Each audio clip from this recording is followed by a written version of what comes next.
जय शिवराय मित्रांनो, मी कल्पेश जटकळ आणि आज आलोय राजस्थानमधल्या किशनगड परिसरातील एक वेगळ्याच आणि रहस्यमय मंदिरात, जिथे देव नाही पण एक बुलेट बाईकची पूजा होते.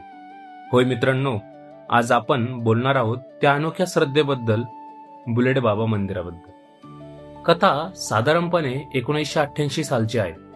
ओम सिंग राठोड नावाचा एक तरुण राजपूत, स्थानिक लोक त्यांना प्रेमाने ओम बान्ना म्हणायचे. ते एका रात्री आपल्या बुलेट बाईकवरून बांगडीवरून चोटीलाकडे प्रवास करत होते. मात्र वाटेत त्यांचा अपघात झाला आणि ते जागीच निधन पावले. पुढच्या सकाळी पोलिसांनी ती बाईक उचलून नेली आणि पोलीस स्टेशनमध्ये ठेवली. पण ती बाईक दुसऱ्याच दिवशी पोलीस स्टेशनमधून गायब झाली आणि अपघाताच्या ठिकाणी येऊन पोचली. असं पुन्हा पुन्हा घडायला लागलं आणि मग लोकांना वाटलं की ही गोष्ट सामान्य नाही, हा एक चमत्कार आहे.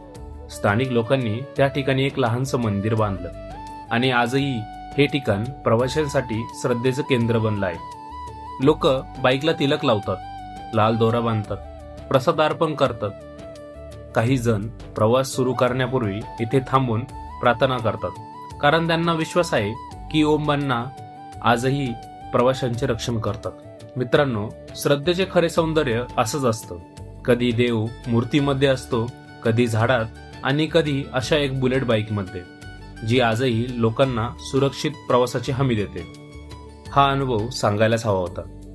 जर तुम्ही किशनगड परिसरात आला तर एकदा या ठिकाणी नक्की या. हे केवळ मंदिर नाही तर लोकांच्या श्रद्धेचे सजीव पुरावा आहे. जय शिवराय मित्रांनो, भेटूया पुढच्या प्रवासात आणखी एका अनोख्या ठिकाणासोबत.